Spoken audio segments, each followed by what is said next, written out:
The fork feels heavy in my hand, heavier than it should. I'm sitting at my parents' dining table on a Thursday evening in March, watching my father cut into his steak with the precision of a surgeon. My mother hasn't looked at me once since I arrived.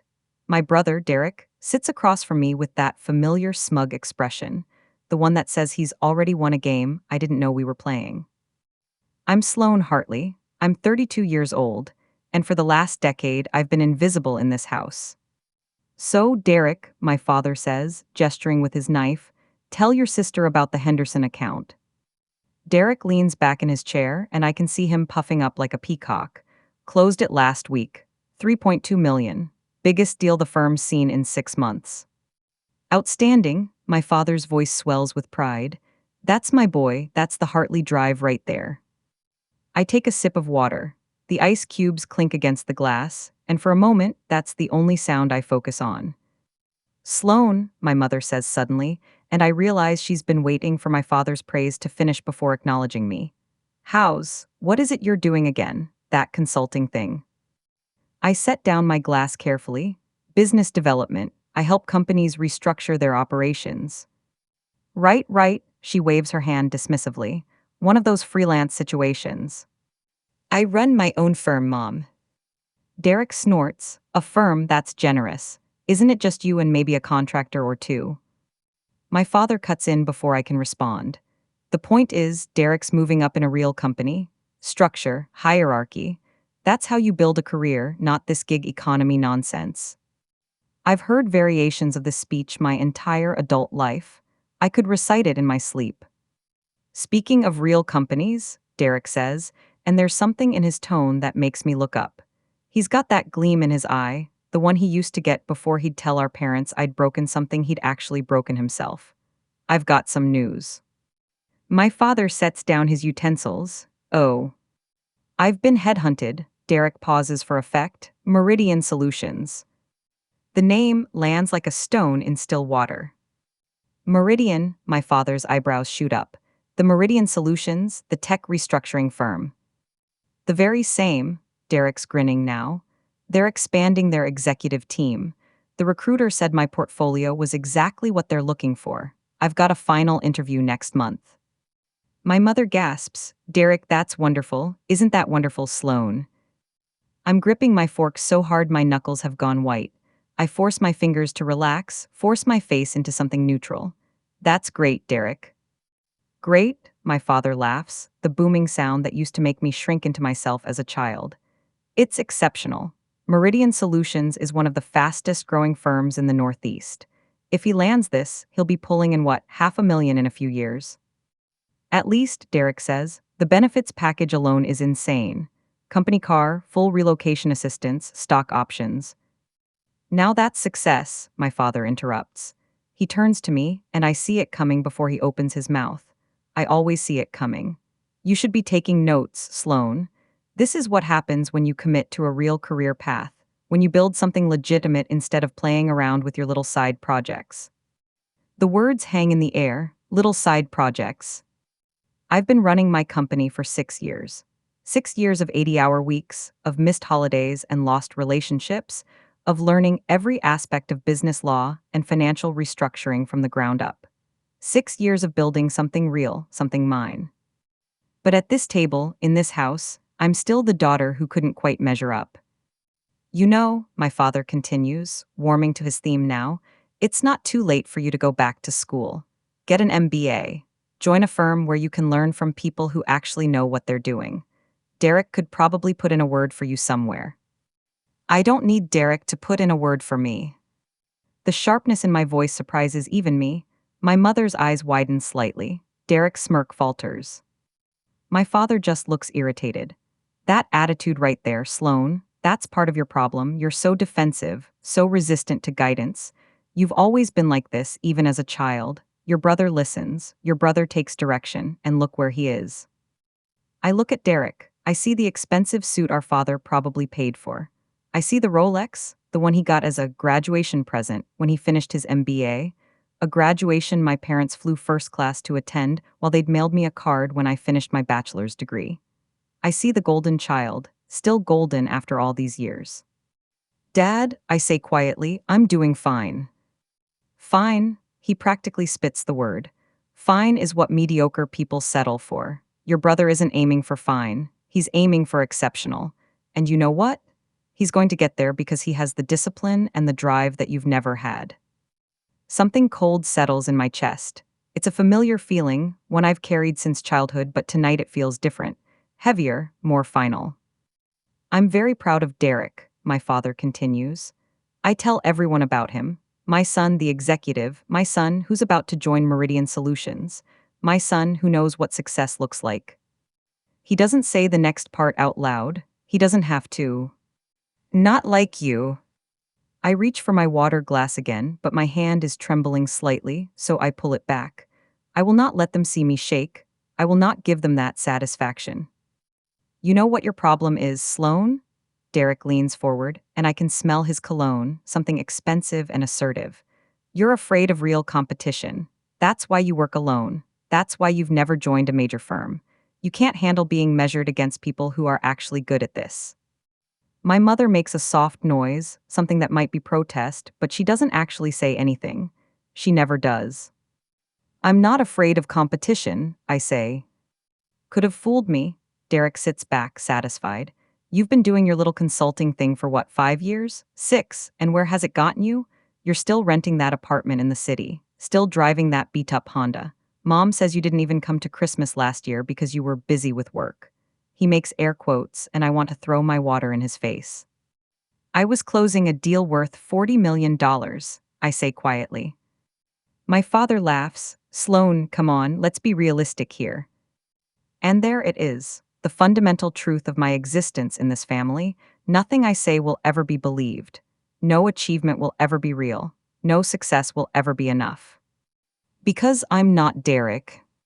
You know what I think? My father sets down his fork and knife, giving me his full attention for the first time tonight. It should feel good having him actually look at me. Instead, I feel like I'm under a microscope. I think you've wasted the last decade of your life trying to prove something that isn't true. You're not cut out for business, Sloan. You never have been. You don't have the instincts for it. You don't have the personality. Charles, my mother says softly, but it's not a real objection. It's a reflex, like saying, bless you when someone sneezes. No, she needs to hear this. My father's voice is firm, the voice of a man who believes he's dispensing wisdom. Sloan, you're my daughter and I love you, but love means telling the truth. And the truth is, you'll never be as successful as your brother. The words echo in the sudden silence. You'll never be as successful as your brother. My mother shifts uncomfortably. Derek tries to hide a smile behind his napkin. My father just looks at me with what he probably thinks is compassion, like he's just delivered tough but necessary medicine. I should leave. I should stand up, throw my napkin on the table and walk out. I've imagined doing it 1,000 times. But I don't. Instead, I reach into my bag. My fingers close around the leather folder I've been carrying for the last 3 weeks, waiting for the right moment. Maybe there's never a right moment for something like this. Maybe you just have to make the moment right. Actually, Dad, I say, and my voice is steadier than I feel, there's something I should probably tell you about Meridian Solutions. Derek's eyes narrow. What about it? I pull out the folder and set it on the table, right next to my father's wine glass. The leather is soft, expensive. Inside is a stack of documents, all bearing the same logo, a stylized M with 3 ascending lines. What's this? My father reaches for it, irritated at the interruption. Open it. He does. My mother leans over to look. Derek cranes his neck, trying to see. I watch my father's face as he reads the first page. I see confusion, then concentration, then something that might be understanding. His face goes pale, then red, then pale again. He looks up at me, and for the first time in my life I see uncertainty in his eyes. This is a joke. It's not. But this says, he flips through the pages, faster now, like he's looking for proof that this is fake, that this is some kind of elaborate prank. This is the incorporation documents for Meridian Solutions. And this name here, this S. Hartley. That's me. The silence that follows is deafening. Derek stands up so fast his chair scrapes against the floor. What are you talking about? You don't work at Meridian. I researched the company. I talked to the recruiters. They never mentioned you. That's because I don't work at Meridian, I say, and I'm surprised by how calm I sound. I own it. My father is staring at the documents like they might rearrange themselves into something that makes sense to him. My mother has gone very still, her wine glass frozen halfway to her lips. Derek is standing behind his chair, both hands gripped on the backrest, his knuckles white. This is, my father's voice trails off. He looks at me, then back at the papers, then at me again. This is some kind of mistake. It's not a mistake, Dad. But you do consulting, you work from your apartment. I did 6 years ago. Now I run a firm with 73 employees and offices in Boston, New York, and Atlanta. The words sound surreal even as I say them. I've never told them, never hinted. For 6 years, I've let them believe I was barely scraping by, just another freelancer hustling for clients, when the truth was so much bigger. Derek snatches the folder from my father's hands. He reads fast, his lips moving slightly as he scans the pages. I see the exact moment it hits him. His face goes slack, then hardens into something ugly. You're lying, his voice is flat. This is fake. You had these printed up to what? Make yourself look good. That's pathetic, Sloan, even for you. Call the company. I pull out my phone, set it on the table. Call right now, ask for the CEO, the numbers on the letterhead. At 8 o'clock at night, Derek's laugh is brittle, convenient. There's a 24/7 support line. Ask them to confirm the ownership structure. Ask them anything you want. My father hasn't moved. He's still staring at that first page, at my name in black and white. Sloan M. Hartley, founder and chief executive officer. I don't understand, he says finally. If this is true, and I'm not saying it is, but if it's true, why wouldn't you tell us? Why would you let us think you were struggling? The question hangs there, and I realize this is it. This is the moment I've been building toward for 6 years, maybe longer, maybe my whole life. Because, I say quietly, you never asked. I'm 8 years old, sitting at the kitchen table with a stack of drawings spread out in front of me. I've been working on them all week. Detailed sketches of buildings, floor plans for houses, designs for the treehouse I've been begging Dad to build in the backyard. Look, Daddy, I hold up my favorite one, a 2-story structure with a pulley system for bringing up snacks and a telescope window in the roof. I figured out how to make it safe. See, the supports go here and here. That's nice, sweetie. He barely glances at it. His eyes are on the TV, where Derek's little league game is being replayed. Derek hit a home run today, and Dad recorded it so he could watch it over and over. But Daddy, look at the measurements. I used the ruler like you showed me. Sloan, I'm watching your brother. Why don't you go show Mom? Mom is in the laundry room. She looks at my drawings for maybe 5 seconds. Very pretty, honey. Can you fold these towels for me? That night at dinner, Dad talks about Derek's home run for 20 minutes. He doesn't ask about my drawings once. I keep them in a folder under my bed for 3 years before I finally throw them away. I'm 15, standing in the principal's office with my parents. Mrs. Chen is smiling at them, holding up a certificate. Sloan won first place in the state business plan competition, Mrs. Chen says. Her proposal for a community youth center with sustainable funding was exceptional. The judges said it was college-level work. My mom smiles politely. That's wonderful. More than wonderful, Mrs. Chen continues. This could qualify her for some significant scholarships. With scores like hers and achievements like this, she could be looking at some very prestigious schools. My dad shifts in his seat. I can tell he's impatient, ready to leave. That's great, Sloan. You always did well in school. Mr. Hartley, Mrs. Chen leans forward. I think you're not quite grasping the significance here. Sloan has a real gift for strategic thinking and business development, with the right mentorship and opportunities. We appreciate that, my dad interrupts. But Derek has a tournament this weekend and we need to get going. Sloan, we're proud of you, honey. Good job. On the drive home, he talks about Derek's swimming times. He's got a real shot at a scholarship, Dad says. Athletics is what really impresses college admissions boards. Anyone can get good grades if they study hard enough. I hold my certificate in my lap and say nothing. I'm 21, calling home from my dorm room at Boston University. I'm working 2 jobs to cover what my partial scholarship doesn't. I haven't slept more than 4 hours a night in weeks. But I just got my grades, and I made Dean's List again. Mom, is Dad there? He's at Derek's graduation, honey. Remember, Derek finished his MBA today. I did remember. They left 2 days ago for the ceremony at Wharton. First-class flights, a hotel suite, dinner reservations at some restaurant that requires booking months in advance. They didn't even ask if I wanted to come. Oh, right, well, I just wanted to tell you guys, I made Dean's List again, 4th semester in a row. That's great, sweetie. Listen, can I call you back? We're about to head to the restaurant, and your father wants to get photos with Derek in front of. Sure, Mom, have fun. She doesn't call back. I get a text 3 days later. Congrats on Dean's List, proud of you, Zoxo Mom. I don't respond. I'm 26, sitting across from my parents at a family dinner. It's the first time I've seen them in 4 months. I've been busy building my first real client list, working out of a shared office space that costs more than my rent, but gives me a business address that sounds legitimate. So you're still doing the consulting thing? My dad asks, in the tone of someone discussing a minor hobby. I am. Actually, I just signed my biggest client yet.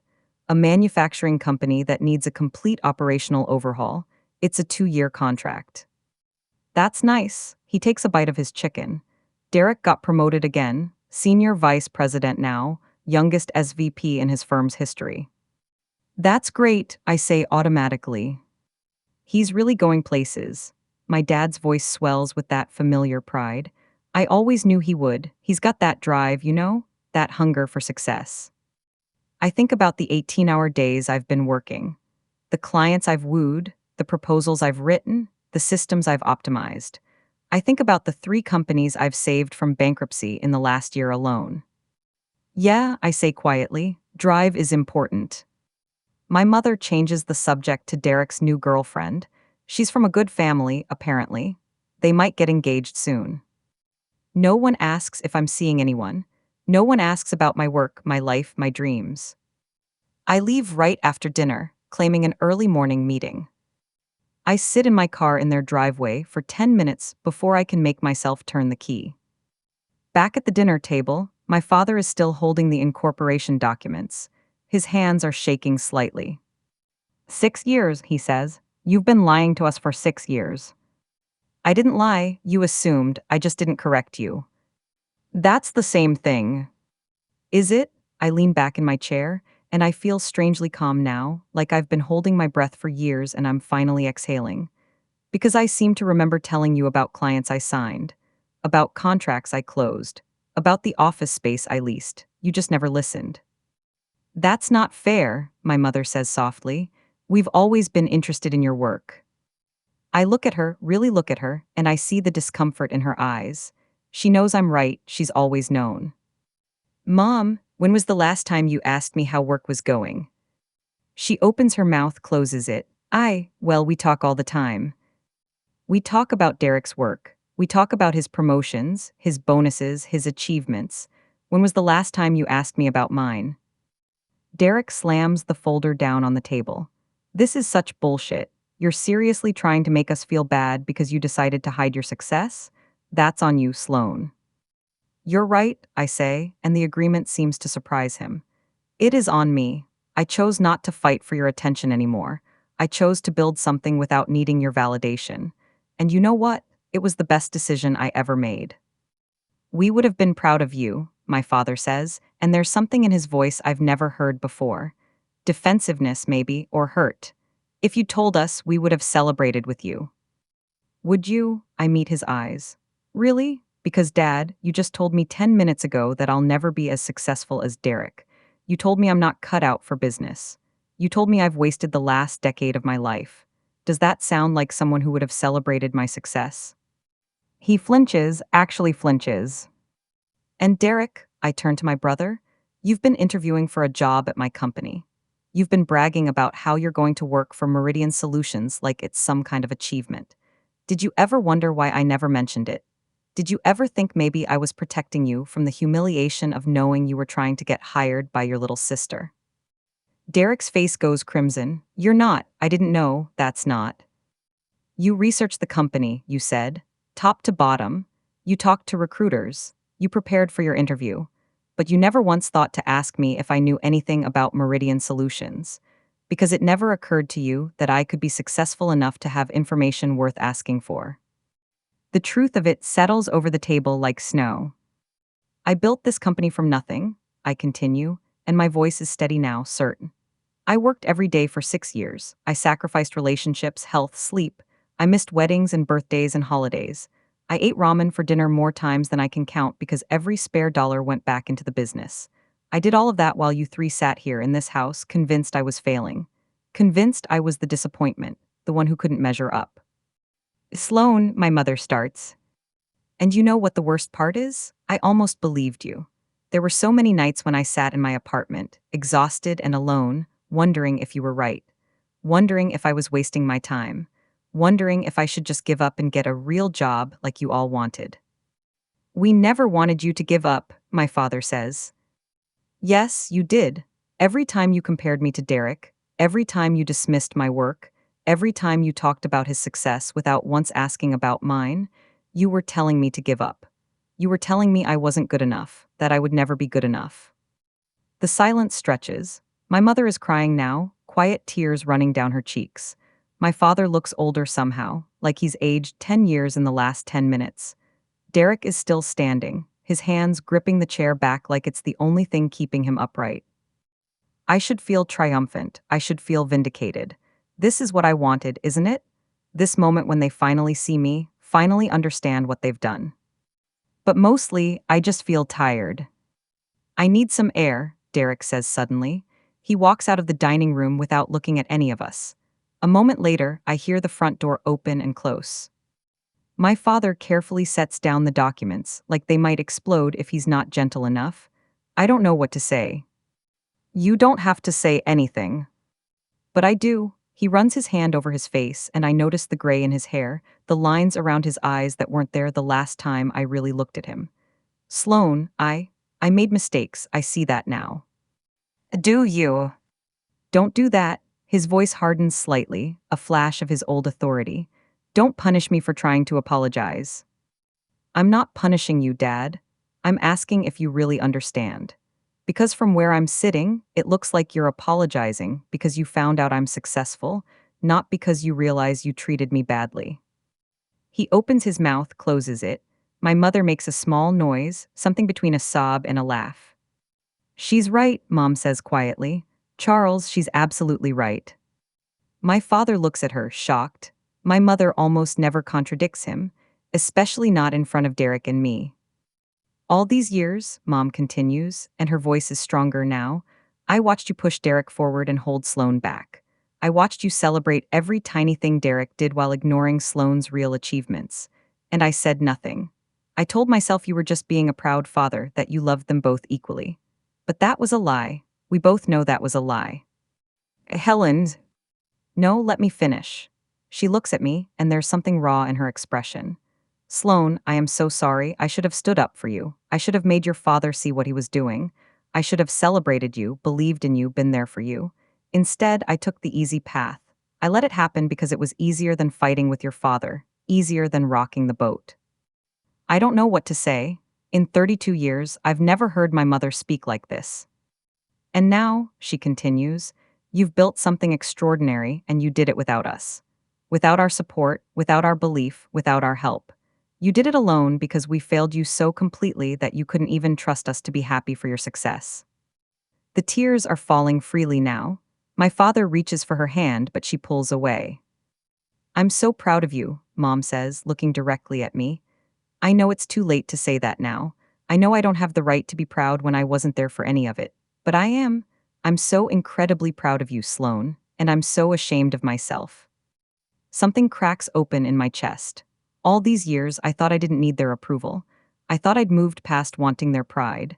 But hearing her say it, finally say it, feels like water after years in the desert. Thank you, I whisper. My father is staring at his plate. His jaw is working, like he's chewing on words he can't quite figure out how to swallow. I thought, he says finally, that I was being a good father. I thought I was pushing Derek because he needed it, because he had potential that needed to be developed. And I thought you, Sloan? I thought you were fine. You always seemed fine. You didn't need the same kind of attention. I wasn't fine, Dad. I was hurt. Every day I was hurt. I didn't see it. He looks up at me and his eyes are wet. I swear to you, I didn't see it. And that's not an excuse, it's just the truth. I was so focused on making Derek into something, I didn't see that you were already becoming something extraordinary all on your own. Why? The question bursts out of me. Why was Derek the one who needed to become something? Why was I already written off? My father opens his mouth, closes it, opens it again. I don't know. That's not good enough. I know it's not.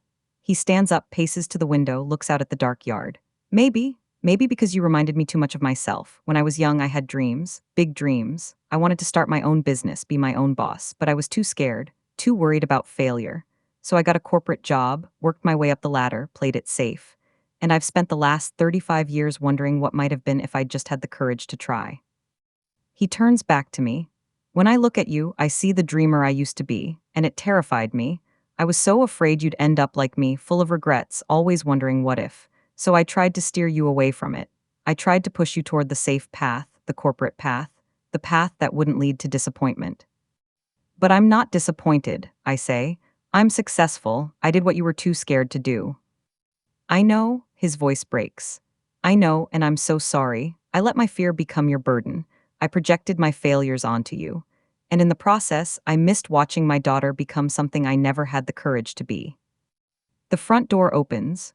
Derek walks back in, his face composed now, that executive mask firmly in place. He sits down without a word. Well, he says after a moment, I guess congratulations are in order. CEO of a successful firm, that's impressive.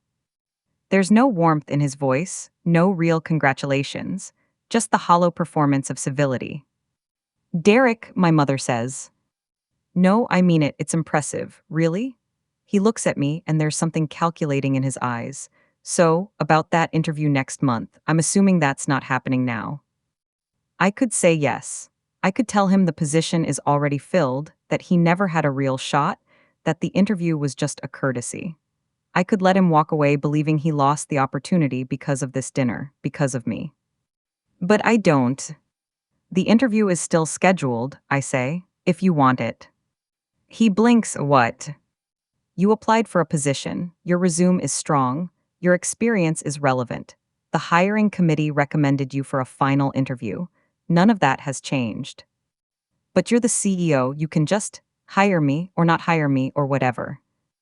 I could, but I don't make unilateral hiring decisions.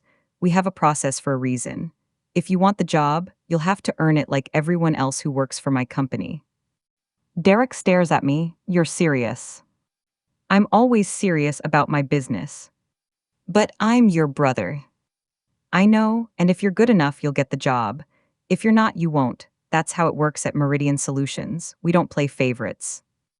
The irony isn't lost on anyone at the table. Besides, I continue, you might not even want the job once you go through the interview process. It's demanding work, long hours, high expectations. You'd be reporting to a director, not directly to me.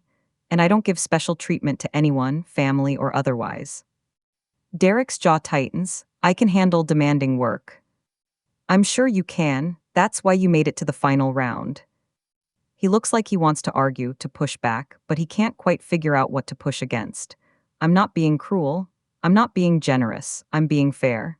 And maybe that's the thing he can't process, that I'm treating him exactly the same way I'd treat any other candidate.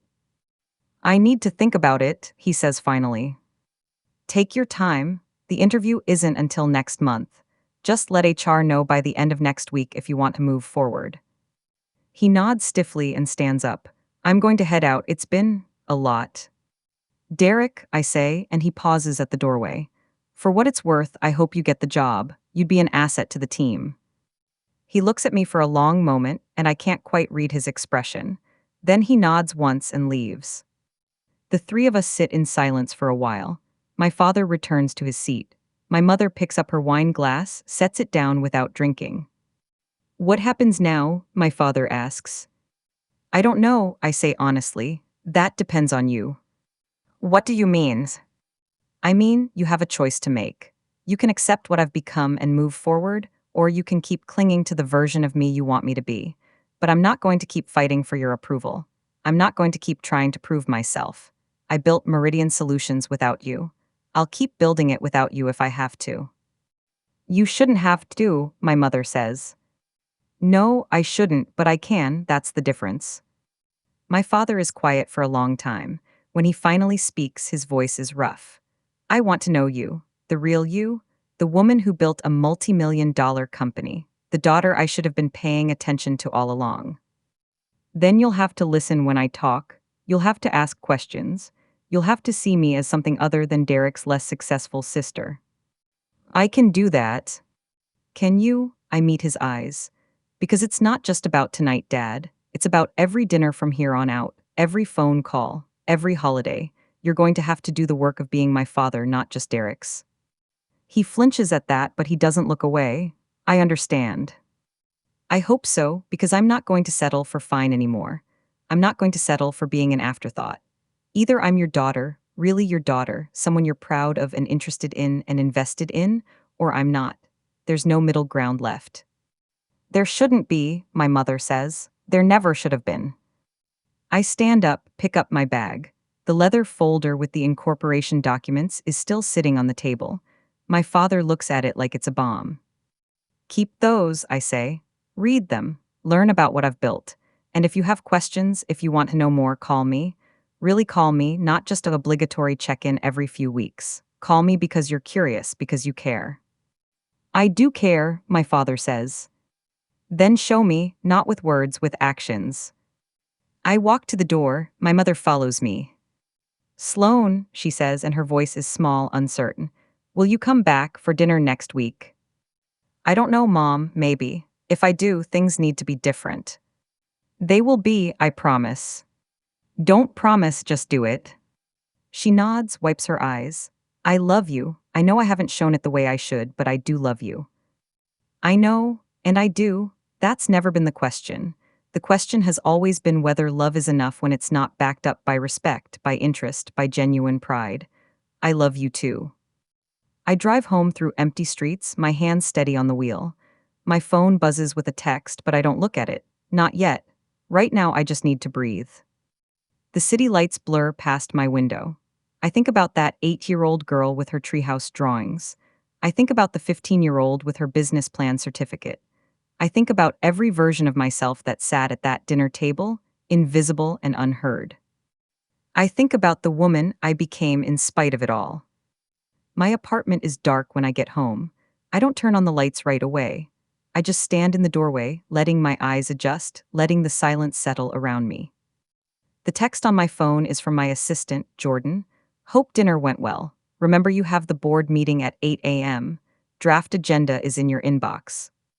I smiled despite myself. Jordan has been with me since year 2, when Meridian was just me and 3 contractors working out of a WeWork space. They've seen every late night, every crisis, every small victory that built this empire. They know what tonight was supposed to be, even if I never told them directly. I type back, dinner was interesting. I'll be in early to prep. Then I check the other messages. One from my CFO about Q4 projections. One from my head of operations about the new Atlanta office. One from the head of HR about next month's hiring panel. And one from Derek. I need time to process, but I'm not withdrawing from the interview. I stare at that message for a long time. Part of me wants to be angry. He should be grateful. He should be apologizing. He should be acknowledging what a gift I'm giving him by not letting our family drama affect his career prospects. But I'm not angry. I'm just tired. I text back, take all the time you need, the offer stands. Then I silence my phone and go to bed. The board meeting the next morning is brutal. We're discussing whether to acquire a smaller firm that specializes in healthcare restructuring, a move that would expand our services but stretch our resources. The debate goes on for 2 hours, voices rising and falling, numbers flying across the conference room like artillery. I love every second of it. This is what my father couldn't see. This is what none of them could see. I don't just tolerate the pressure of running a company. I thrive on it. The complexity, the strategy, the high stakes negotiations, this is where I come alive. Sloan, my COO, Marcus Zhang, leans forward. If we move forward with this acquisition, we'll need to restructure our senior leadership team. That means promoting from within or hiring externally for at least 3 new director level positions. So I'm aware. One of those positions would be overseeing the healthcare division. It's a big job. Whoever we bring in will need healthcare experience, operational expertise, and the ability to integrate a new team into our culture. I'm aware of that too, Marcus. He grins, just making sure. Because I know you've got some family stuff going on, and I don't want personal considerations clouding professional judgment. The room goes quiet. Everyone knows Derek is interviewing. Jordan made sure the hiring committee knew about the family connection. Transparency is one of Meridian's core values, something I insisted on from day one. Marcus, I say calmly, when have you ever known me to let personal considerations cloud my professional judgment? Never. That's why I bring it up now. Because if you start, I'm going to call you on it. Please do. I look around the table at my leadership team. 8 brilliant, driven people who have helped me build this company into something that matters. That goes for all of you. If you think I'm making a decision based on personal bias rather than business needs, you have not just the right but the obligation to push back. That's what I pay you for. Sarah Chen, my CFO, speaks up. For the record, I've reviewed Derek Hartley's resume and interview notes. He's qualified for the healthcare director position. Not a shoo-in, but qualified. If he makes it through the final round and we decide to extend an offer, it won't be nepotism. It'll be because he's the right fit.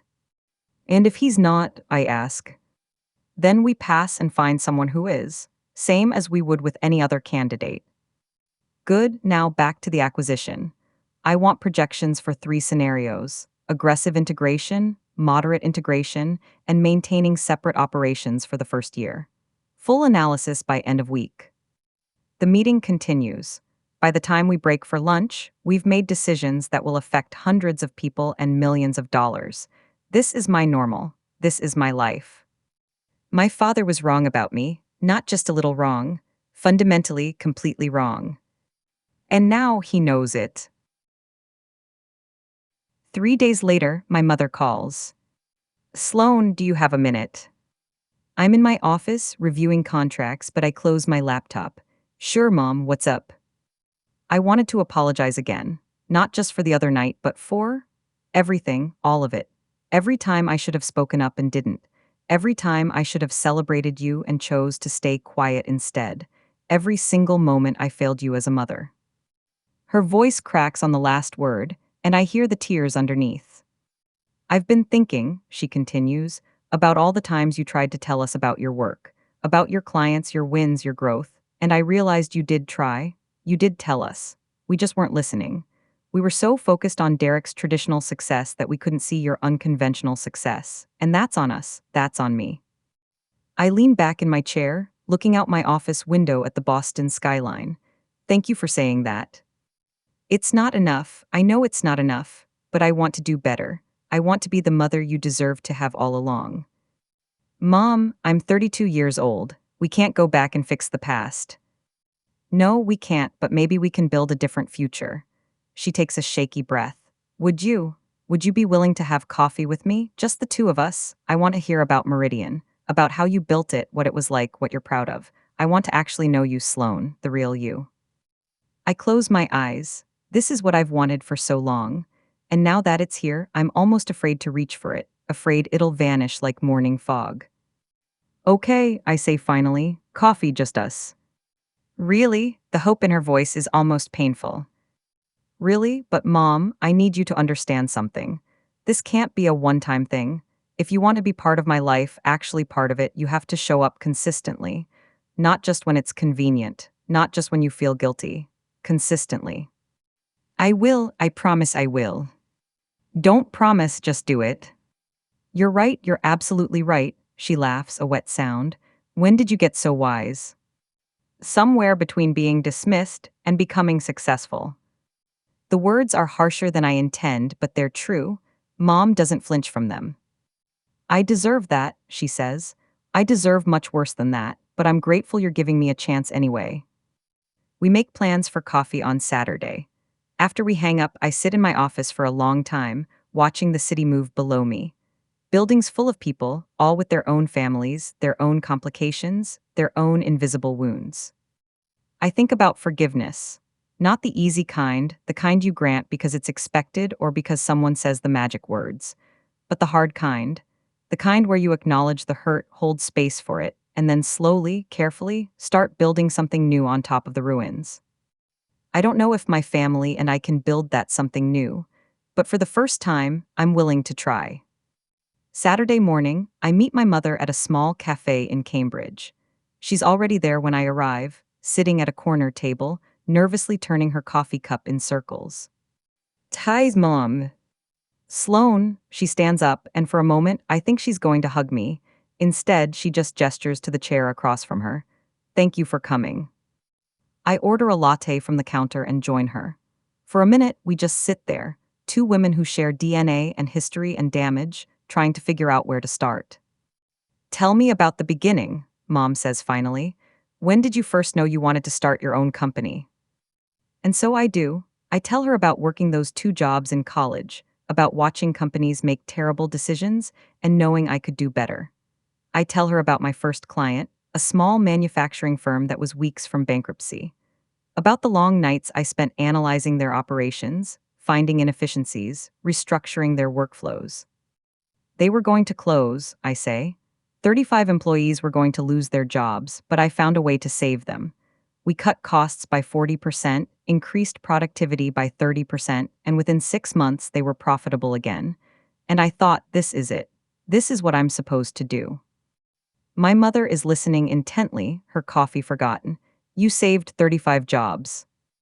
That first time, yes. Since then, probably close to 2,000 jobs across all our clients. That's what we do at Meridian. We don't just restructure businesses. We save livelihoods. We keep families afloat. We give people a second chance. My God, Sloane, she shakes her head slowly. All this time I thought you were just consulting. I didn't realize the scope of what you were doing. Because you never asked. Because I never asked, she agrees, and I'm so sorry for that. I take a sip of my latte. What changed, Mom? Why now? She's quiet for a moment, considering. Honestly, seeing your father's face when he realized what you'd built, seeing Derek's jealousy, and realizing that I'd been complicit in making you feel invisible for 32 years.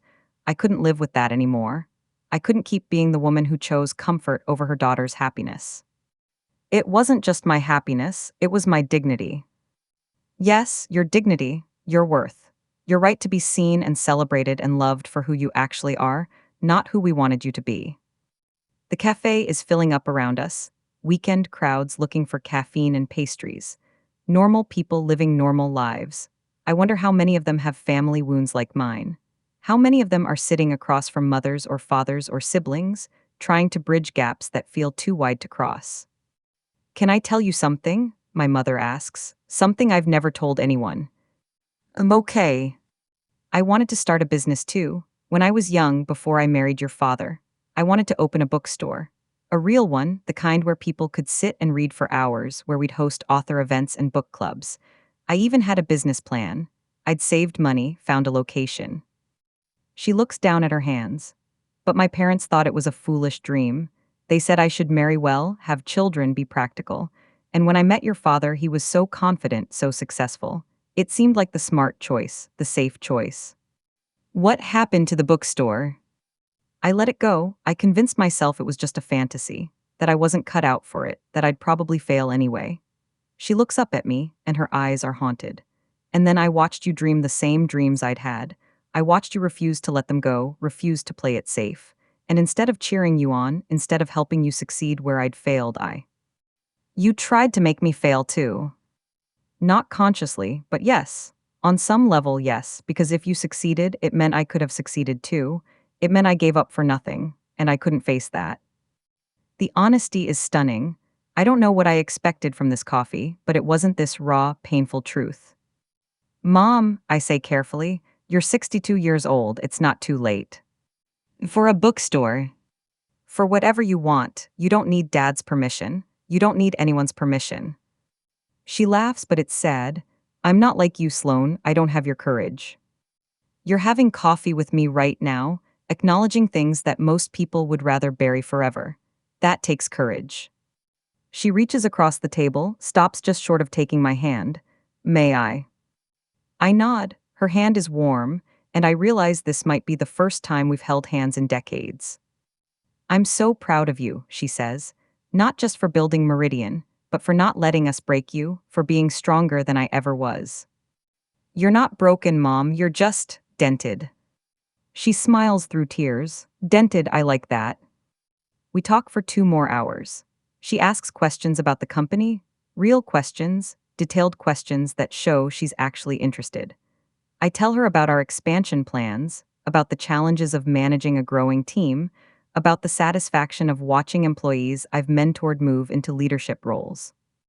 When we finally leave, she hugs me tight. Same time next week.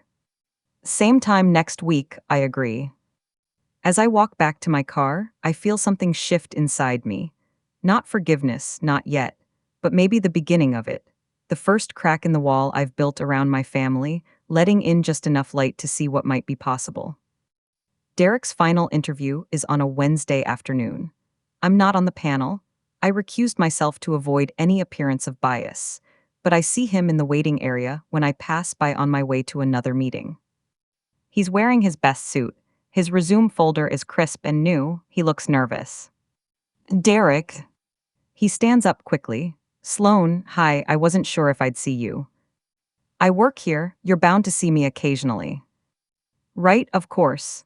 He shoves his hands in his pockets, then seems to remember where he is and pulls them out again. Look, about the other night. Don't, I hold up a hand. Not here, not now. You're about to interview for a job at my company. Right now, you're a candidate, that's all. He nods slowly, fair enough. But Derek, I wait until he meets my eyes. Good luck, I mean that. Even though I was a complete ass to you our entire lives. The honesty surprises me, even though. Why? I consider the question. Because holding on to anger doesn't serve me. And because whether or not you get this job, whether or not our family ever figures out how to function, I've already won. I built something I'm proud of. Your interview today doesn't change that. No, I suppose it doesn't.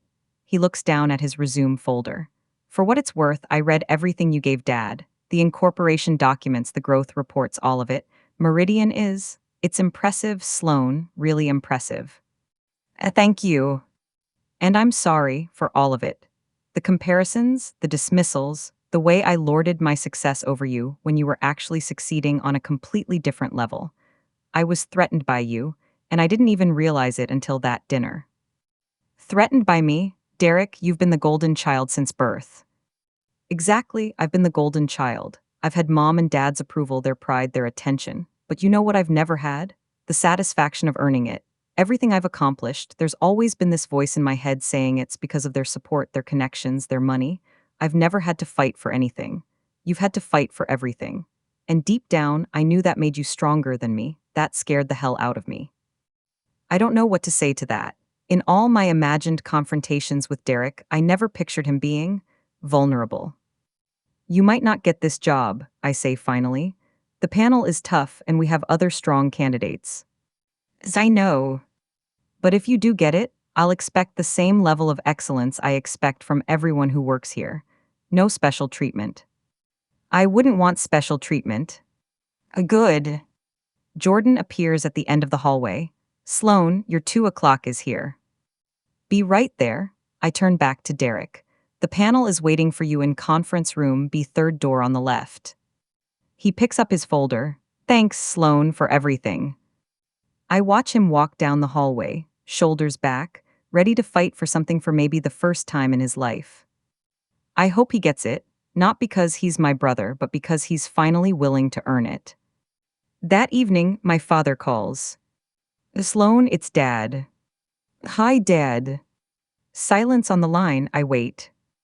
I've been thinking, he says finally, about what you said at dinner, about needing me to show, not tell, so I'm calling to ask, would you be willing to give me a tour of Meridian? I'd like to see what you've built. Actually see it, not just read about it in documents. Something warm blooms in my chest. You want to tour my company. If you'll have me, I understand if you'd rather not.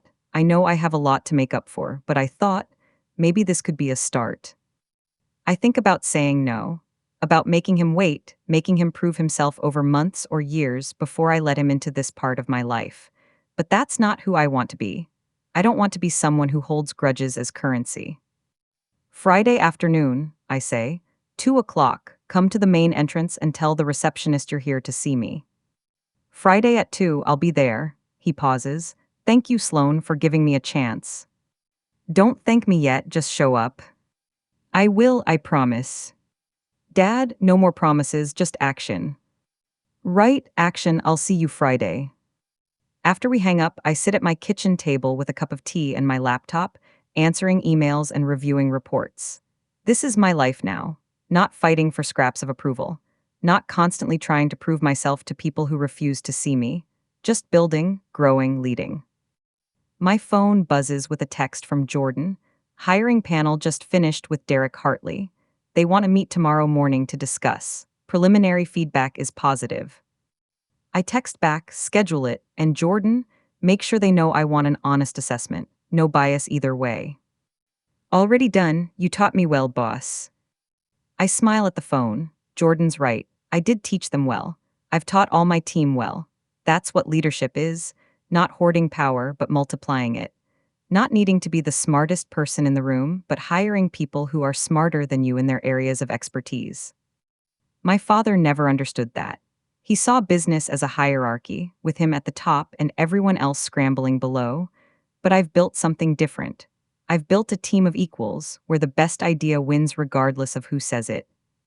That's why Meridian works, that's why we'll keep working. Friday afternoon, my father arrives exactly at 2 o'clock. I watch him from my office window as he gets out of his car, looking up at our building like he's seeing it for the first time. In a way, I suppose he is. I meet him in the lobby. He's dressed nicely, business casual, his hair neatly combed. He looks nervous. Dad, welcome to Meridian Solutions. Sloan, he looks around the lobby, the clean lines, the modern furniture, the wall of awards and client testimonials. This is, wow. Come on, I'll show you around. I take him through the office floor by floor. I show him the operations center, where my team monitors client projects in real time. The conference rooms where we host negotiations and strategy sessions. The collaboration spaces where employees can work on cross-functional projects.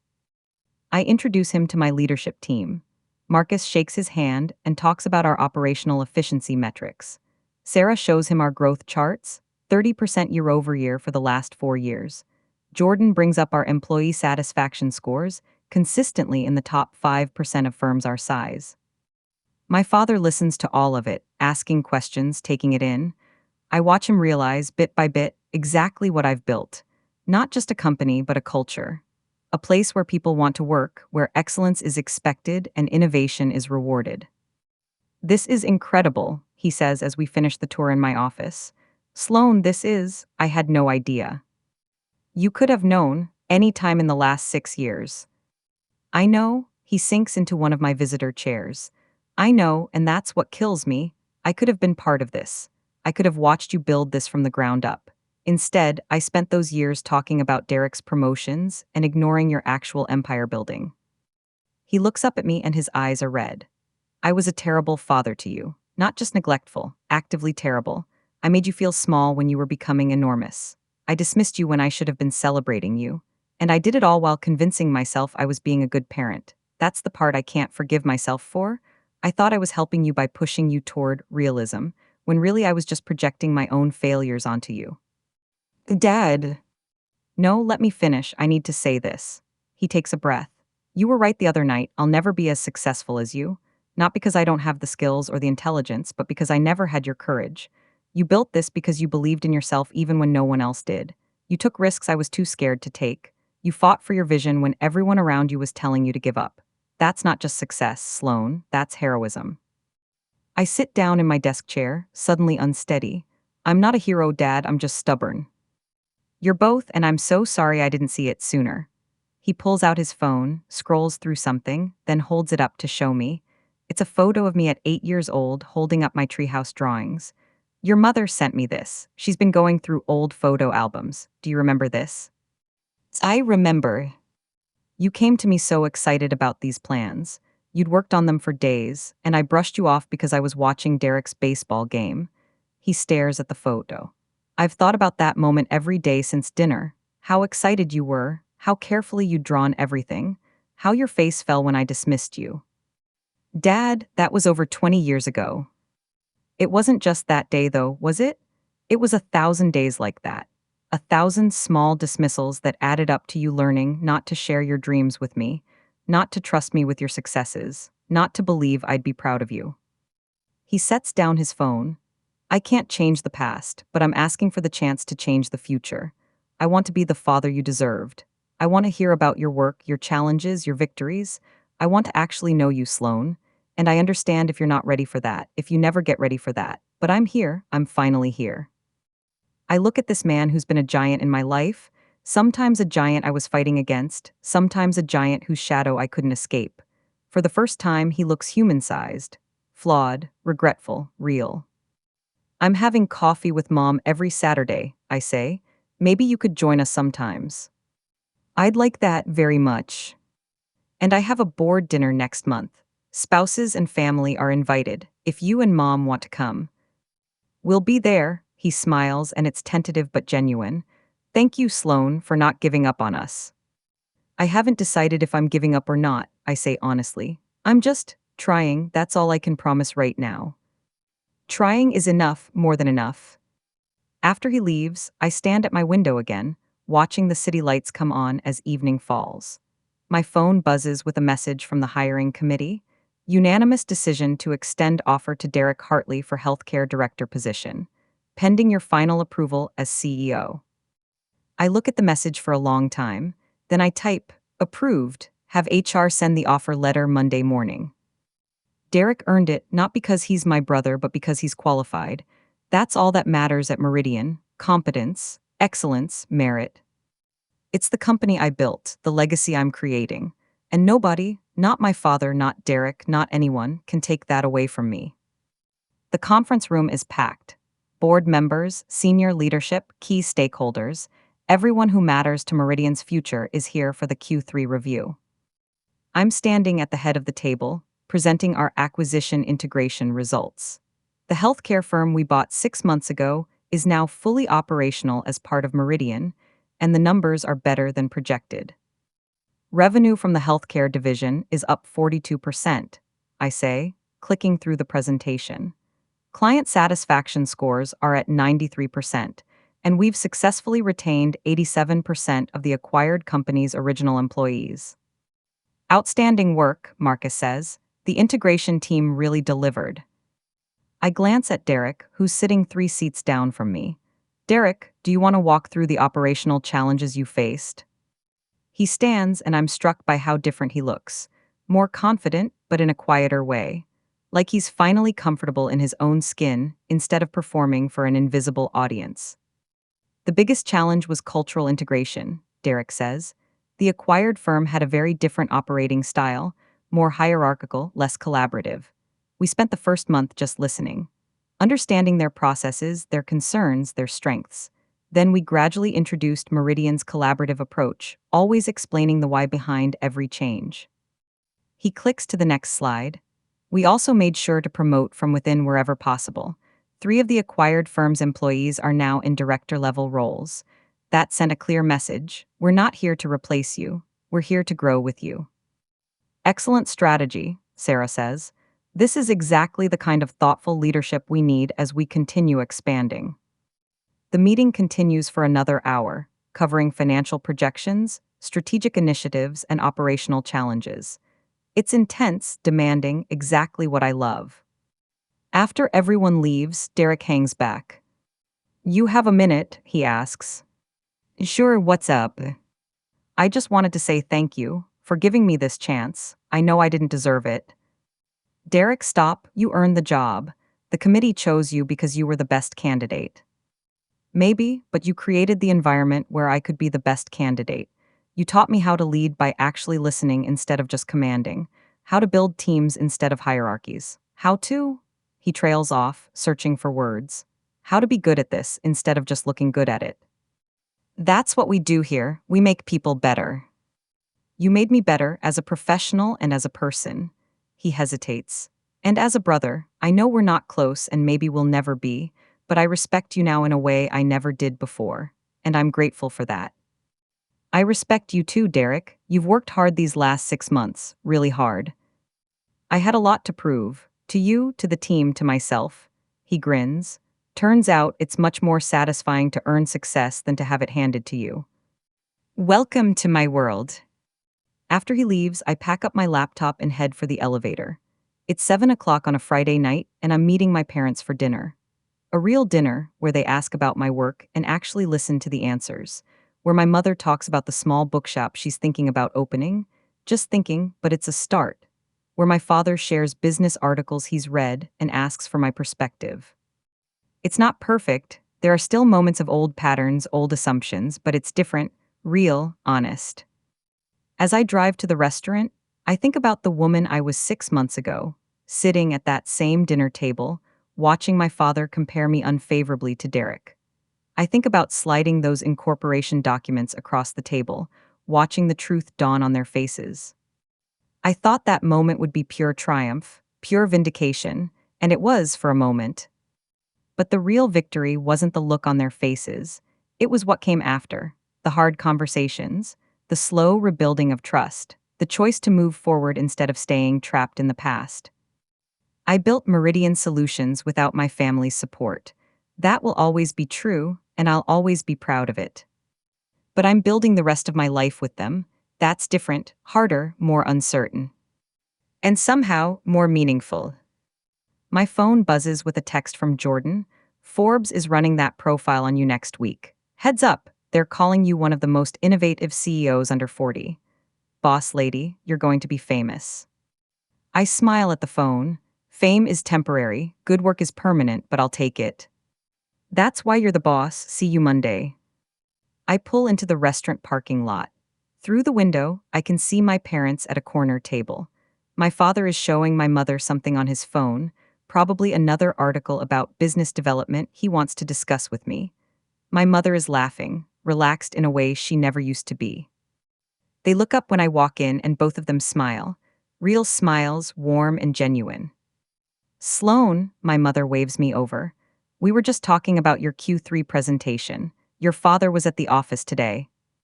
Just dropping something off, my father interjects quickly. I wasn't checking up on you. He was totally checking up on you, my mother stage whispers. He's so proud he can't help himself. I sit down, and for a moment, I just look at them. These imperfect people who hurt me and failed me, and are now, finally, trying to know me. So, my father says, tell us about the Forbes article. And I do. I tell them about the interview, the photographer, the questions about my business philosophy. I tell them about the challenges ahead, the expansion plans, the risks and rewards of growth. And they listen, actually listen, ask questions, celebrate with me. It's not the family I wanted when I was 8 years old, or 15, or 26. But it's the family I have now. Imperfect, works in progress, finally seeing me. And that's enough. That's more than enough. If your family kept comparing you to a golden child, would you stay silent or prove them wrong? Drop your story in the comments. And if you've ever felt invisible in your own family, remember this: your worth isn't determined by who sees it. You are enough exactly as you are. The people who matter will eventually realize it. And if they don't, you'll build a life so remarkable that their blindness becomes irrelevant. You are not defined by their inability to see you. You are defined by your refusal to stay unseen. Like and subscribe for more stories of quiet resilience and well-earned vindication. Because the best revenge isn't always loud. Sometimes it's just living well and proving every doubt wrong.